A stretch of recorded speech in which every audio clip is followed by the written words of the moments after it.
अभी तो तू बोल रहा है ना, जो जो भी हम वहाँ नमाज में पढ़ते हैं उस वक्त तू अपनी ज़ुबान चला नहीं सकेगा, तू किसी से बात नहीं कर सकेगा, तू हिल नहीं सकेगा। It's a reminder. 5 times a day अल्लाह ताला हमें रिमाइंडर दे रहे होते हैं, ऐ मेरे बंदे ये तेरे लिए रिमाइंडर है। अल्लाह ताला ने हमें तौफीक दी है कि हम जो कहना चाहते हैं, जिस तरह अल्लाह ताला से गिड़गिड़ा सकते हैं हम गिड़गिड़ा रहे हैं। उस दिन यौमुल क़ियामा में हमें ये प्रिविलेज नहीं दी जाएगी। जो चीज़ फ़र्क डालती है ना मुसलमानों में और गैर मुस्लिम्स में, नॉन मुस्लिम्स, वो क्या है? नमाज। और जिसने मन तरकहा, जिसने उसको छोड़ दिया, फ़क़द कफ़रा, उसने कुफ़र कर चुका, वो कुफ़र में है। थोड़ी सी अगर पढ़ाई ज़्यादा अगर जो हमारे ऊपर बर्डन पड़ गया है, थोड़ा सा वर्कलोड ज़्यादा हो गया काम काज का, हम लोग कहते हैं कि पहले अपना काम निपटा लेते हैं, काम जब निपट जाएगा ना इंशाल्लाह फिर हम जल्दी जल्दी नमाज पढ़ लेंगे। और करते करते करते करते टाइम ही निकल जाता है। अब देखें, सुब्हान अल्लाह, the moment the person says अल्लाहु अकबर, the best demonstration of being a Muslim is in सलाह। जब बंदा खड़ा होता है ना नमाज के लिए और कहता है अल्लाहु अकबर, बंदा उस वक्त ना अपनी ख्वाहिश के मुताबिक राइट लेफ़्ट देख सकता है, ना अपना मोबाइल सुन सकता है, ना किसी का जवाब दे सकता है, ना चहलकदमी कर सकता है। इसको कहते हैं मुस्लिम।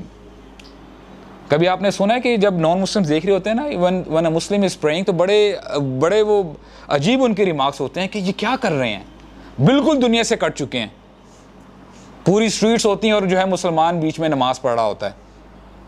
और ये रिहर्सल होती है। अल्लाह ताला हमें बार बार रिमाइंड करवाते हैं, बार बार रिमाइंड करवाते हैं, ऐ मेरे बंदे ऐसा होता है मुसलमान।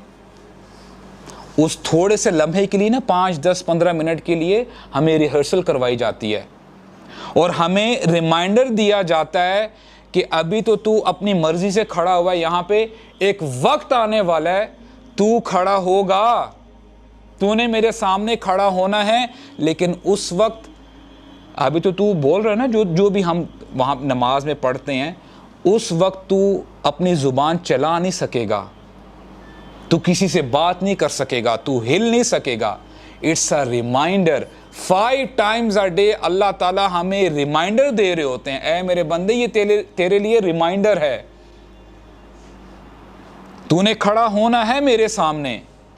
लेकिन अगर आज तू मेरे सामने खड़ा हुआ है ना, आज तुझे मैंने ज़ुबान दी है बोलने के लिए, इससे जितना बेनिफिट लेना है ना, अपने आप को जितना ज़्यादा जहन्नम की आग से बचवा सकते हो बचा लो, जहन्नम से अब पनाह तलब कर सकते हो तलब कर लो, और जन्नत जितनी मांग सकते हो मांग लो। It's a reminder. और फिर आपने सुना होगा क़ियाम कहते हैं ना हम नमाज को, जो हम क़ियाम का नाम लेते हैं, शाम की नमाज, रात की नमाज। क़ियाम को एक साइड पे रखें और यौमुल क़ियामा, रिजेम्बलेंस नज़र आ रही है आपको नामों में। क़ियाम is something which is very long, इसलिए क़ियाम जो बंदा करता है वो लंबी नमाज होती है। और हमें उसमें भी बताया जाता है कि अपने रब के साथ हम लोग कनेक्शन स्ट्रॉन्ग करें।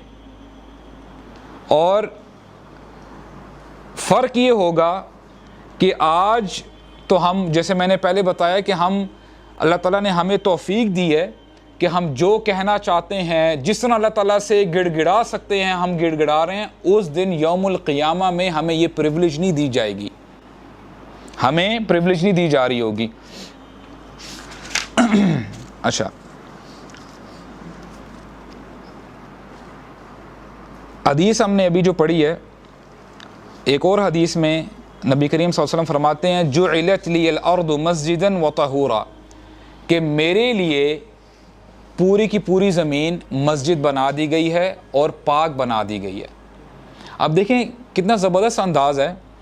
हमारे यहाँ कुछ लोग ऐसे हैं कि बहाने मारते हैं कि हमारे यहाँ मसाजिद नहीं हैं या हमें जगह नहीं मिल रही होती। यहाँ पे हमारे नबी ने फरमाया कि मेरे लिए पूरी ज़मीन मस्जिद बना दी गई है कि तुम जब भी नमाज का वक्त आए, you are bound to pray, और कभी कभार ये भी बहाने मारे जाते हैं कि पानी अवेलेबल नहीं है, वाटर इज़ नॉट अवेलेबल। तो हमारे नबी ने उस पे भी फरमाया है कि तयम्मुम कर लो, अगर पानी अवेलेबल नहीं है तयम्मुम करो। और फिर कहते हैं फ़अय्युमा रजुलिन मिन उम्मती अदरकतहु स्सलाह फलयुसल्ली, तो बस मेरी उम्मत में जिस आदमी को मौका मिले, जब उसको अजान की आवाज़ उसके कानों में आए, व्हाट शुड ही डू, फलयुसल्ली, उसे चाहिए कि नमाज पढ़े। कोई there will be no ifs and buts. आप यूनिवर्सिटी में हैं, नमाज का टाइम आ गया है, ठीक है, मस्जिद अवेलेबल नहीं है, गो टू द लाइब्रेरी। कोई ऐसी जगह में जाएं जहाँ पे कोई इतना आपको शोर शराबा नहीं है, कोई शोर नहीं मचा रहा, आप वहाँ पे नमाज पढ़ें। If somebody is in the office for instance, वहाँ पे आप कोई ऐसा रूम देख लें, मीटिंग रूम है, कोई भी ऐसी जगह है जहाँ पे वहाँ पे लोग ज़्यादा नहीं हैं, आप नमाज पढ़ें। लेकिन बहाने मारना की जगह नहीं है, कोई बहाना नहीं चलेगा। एक ताबी हैं अब्दुल्ला बिन अकीक अश-शक़ीली, बड़ी ज़बरदस्त बात कहते हैं सहाबा इकराम के बारे में कि हाउ द सलफ़ यूज़ टू सी प्रेयर, नमाज को वो कैसे देखा करते थे। सहाबा इकराम के बारे में वो कहते हैं ला यरौन शैअन मिनल अअमाली तरकुहु कुफ्रन गैर अस्सलाह, कि सहाबा इकराम किसी भी चीज़ को, आमाल में से जो भी हमारे इस्लाम के अमाल है ना, किसी को कुफ्र नहीं समझते थे गैर अस्सलाह, सिवाय नमाज के। और सहाबा इकराम ना बहाने ढूंढा करते थे। फॉर एग्जांपल अगर रमज़ान का महीना आ जाता और कोई शख्स खा रहा होता था ना, you know what they used to say, ये कहते थे कि हो सकता है ये बंदा बीमार है, या हो सकता है this person is a traveller, ये बाहर से मुसाफिर आया है। अगर कोई खातून हिजाब नहीं ना पहनती थी, निकाब नहीं करती थी, वो ये बहाना किया करते, सहाबा इकराम बहाना किया करते थे कि हो सकता है she is a new Muslim, और may be she has come from a desert, इसको पता नहीं है कि इस्लाम के क्या रूल्स हैं। लेकिन अगर वो किसी बंदे को देख लेते ना कि वो नमाज नहीं पढ़ रहा, तो उसी वक्त ही कहते कि ही इज़ अ डिसबिलीवर, ये मुसलमान नहीं हो सकता। क्यों? क्योंकि नबी करीम सल्लल्लाहु अलैहि वसल्लम ने फरमाया अल अहदुल्लज़ी बैनना व बैनहुमा अस्सलाह मन तरकहा फ़क़द कफ़रा। जो चीज़ फ़र्क डालती है ना मुसलमानों में और गैर मुस्लिम्स में, यू नो नॉन मुस्लिम्स, वो क्या है? नमाज। और जिसने मन तरकहा, जिसने उसको छोड़ दिया, फ़क़द कफ़रा, उसने कुफ्र कर चुका, वो कुफ्र में है। बंदा अपने आप को जो मर्जी समझता फिरे। और हैरानगी की बात यह है कि नबी करीम सल्लल्लाहु अलैहि वसल्लम के ज़माने में जो मुनाफिकीन हुआ करते थे, चाहे जो मर्जी है उनके दिलों में, कभी नमाज़ें नहीं छोड़ा करते थे और पूरी कोशिश किया करते थे, चाहे उनकी जो भी उनके दिल में, उनका दिल का मामला है जो भी है, और कोशिश किया करते थे कि वह पहली सफ़ों में खड़े हों, ताकि कम से कम मुसलमानों को ये ना पता चल जाए कि हम जो हैं हमारे दिलों में क्या है। This was the attitude of the मुनाफिकीन ऑफ दैट टाइम। अच्छा, एक बार क्या हुआ, नबी करीम सल्लल्लाहु अलैहि वसल्लम बैठे हुए हैं सहाबा इकराम के साथ, और दज्जाल के बारे में बात छिड़ गई। दज्जाल के बारे में हमारे नबी बता रहे थे सहाबा इकराम को।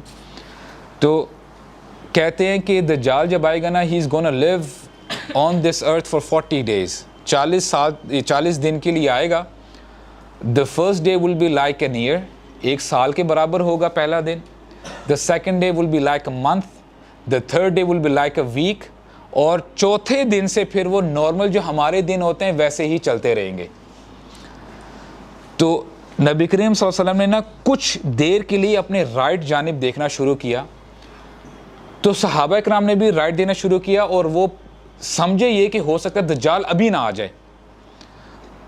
तो नबी करीम सल्लल्लाहु अलैहि वसल्लम ने उनको तसल्ली दी, कहते हैं कि दज्जाल अगर अभी आ जाएगा ना तो I will protect you from him, लेकिन जब मैं ना हूं तुम्हारे दरमियान, तुमने करना क्या है, तुमने प्रोटेक्शन लेनी है दज्जाल से सूरह कहफ पढ़ के। तो सूरह कहफ पढ़ा करें। अच्छा, आपको पता है सहाबा इकराम कैसा टॉपिक चल रहा है, दज्जाल के बारे में चल रहा है। What was the first thing सहाबा इकराम आस्क्ड? सहाबा इकराम ने पूछा, ए अल्लाह के नबी सल्लल्लाहु अलैहि वसल्लम, तो उस ज़माने में हम नमाज कैसा पढ़ा करेंगे? हमारी नमाजें कैसी होंगी जब एक दिन एक साल के बराबर है, एक दिन एक महीने के बराबर है, एक दिन एक हफ्ते के बराबर है? How would we pray?